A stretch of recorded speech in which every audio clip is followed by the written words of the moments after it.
And that breaking news, a former Albuquerque Police Department cadet has been indicted on 3 federal charges related to alleged human smuggling and money laundering. America, a former Albuquerque police cadet who sued the department for racial discrimination, just got federally indicted for running a real estate empire that catered to human smugglers. Nan Zhang, also known as La China, and her partner Zhang Khurana were charging cartels $2,000 a month for stash house rentals, giving discounts when business was slow, and laundering smuggled money through property deals. But here's where it gets absolutely wild. When the police found illegal aliens at one property after a shooting, Zhang kept the rental going and even warned smugglers about law enforcement activity, because this story connects a former police cadet who claimed discrimination to a sophisticated cartel money laundering operation that turned Albuquerque apartments into premium-priced human trafficking facilities.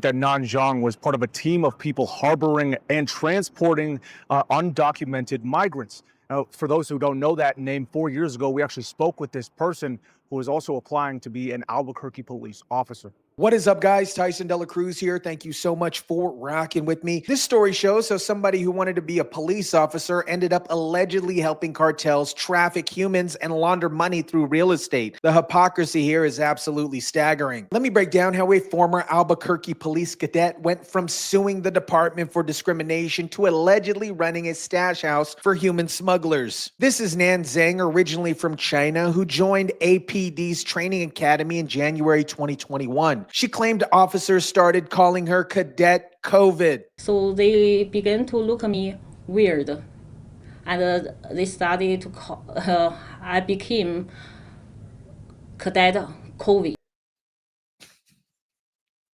Cadet COVID. And that she experienced racial discrimination that forced her to quit her dream of becoming a police officer. Being a uniformed officer was the goal for former Albuquerque Police cadet Nan Zhang. We got robbed twice in 2017. I thought that the best way to help is become part of a solution. Zhang said her goal was to become a uniformed police officer. When we got robbed twice in 2017, she said, I thought the best way to help was to become part of the solution. She wanted to help fight crime in Albuquerque, but according to the federal prosecutors, she ended up facilitating it instead. 44-year-old Nan Zhang and 62-year-old Zhang Khurana are accused of turning 4 rental properties into stash houses for human smuggling. The same person who wanted to protect Albuquerque communities is now accused of helping cartels exploit them. Now, let me show you exactly how this alleged stash house empire operated, because it was a sophisticated business built on human suffering. From March 2023 to July 2025, prosecutors say the couple knowingly rented units to smugglers to house people brought into the United States illegally. But this wasn't just renting apartments. They were charging premium rates specifically for stash house operation. Court documents show Khurana owned multiple apartments across Albuquerque and Zhang managed them. They were specifically renting to human smugglers at $2,000 per month. This is higher than the normal rent rate because they knew what the properties are being used for. Investigators also claim the couple was aware of what was going on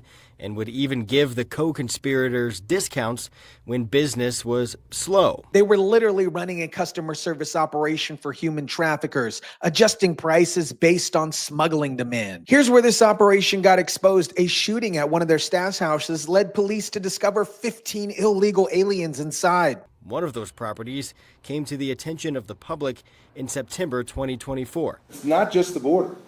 There was a violent shooting yesterday afternoon in Albuquerque at a stash house where there were 15 migrants there. This was 4505 Villaloma Lane, a 3-story townhouse that Khurana owned and Zhang managed. Court documents say a human trafficker, only identified as co-conspirator 2, was shot in the chest, but investigators were reportedly already closing in. When police responded to the shooting, they found 15 illegals inside the property. The documents also state that an undercover agent posing as a human smuggler met with Zhang and Khurana between May of 2024 and July 2025. But here's what shows their criminal intent. Even after the shooting exposed their operation, Zhang kept the rental going and continued working with someone who she thought was a smuggler. The documents show she met with undercover undercover agents posing as human traffickers between May 2024 and July 2025. Now let's talk about how they tried to launder smuggled money through real estate deals, because this shows the sophistication of their criminal enterprise. The couple rented apartments to undercover agents and offered to launder human smuggling money. They went through the process of selling the Southeast Albuquerque home to agents they thought were smugglers, specifically to clean the cartel cash. The indictment says the two inflated rent prices for those units,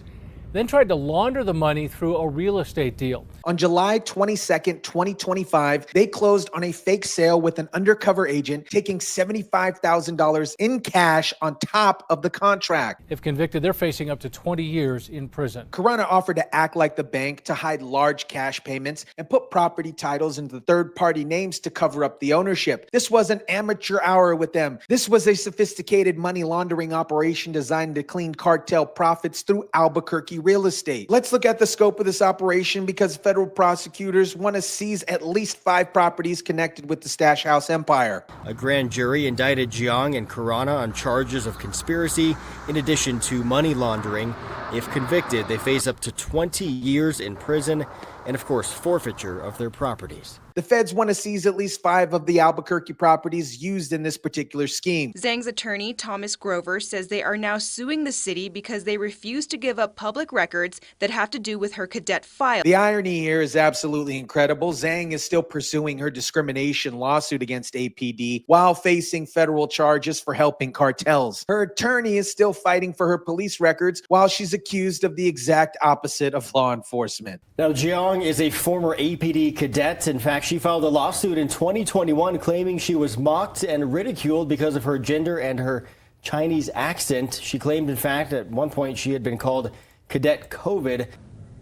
Cadet COVID. That lawsuit is still active. America, this story shows the incredible hypocrisy of somebody who claimed to wanted to protect communities while allegedly helping cartels exploit them. Nan Zhang went from suing the Albuquerque Police Department for discrimination to being indicted for running a stash house empire that charged cartels $2,000 a month to traffic humans. She claimed she wanted to be part of the solution to crime, but prosecutors say she actually became part of the problem. The business model was sophisticated and deliberate, premium pricing for stash houses, discounts when the smuggling business was slow, and continued operations even after police found 15 illegal aliens at one property following a shooting. This wasn't accidental. This was a criminal enterprise. The money laundering scheme shows how cartel cash gets cleaned through American real estate, off-the-books cash payments, third-party titles, and property deals designed to hide sources of smuggling profits. Zhang and Khurana allegedly offered to act as the bank for cartel cash. The properties being seized include apartments, townhomes across Albuquerque that were turned into human trafficking facilities. These weren't just rental properties. They were infrastructure for cartel operations on American soil. The ultimate irony is that Zhang is still pursuing her discrimination lawsuit against APD while facing 20 years in federal prison for allegedly helping the very criminals that police officers are supposed to arrest. She wanted to wear a badge, but ended up allegedly working for the cartels. This case proves that cartel operations are embedded in American communities through real estate, using people who understand our system to facilitate human trafficking and money laundering. The corruption goes deeper than most people realize. Let me know what you guys think about this. Drop it down in the comments section down below. Smash the like button if you kindly would. Share, subscribe, and as always, guys, I'll catch you on the next one.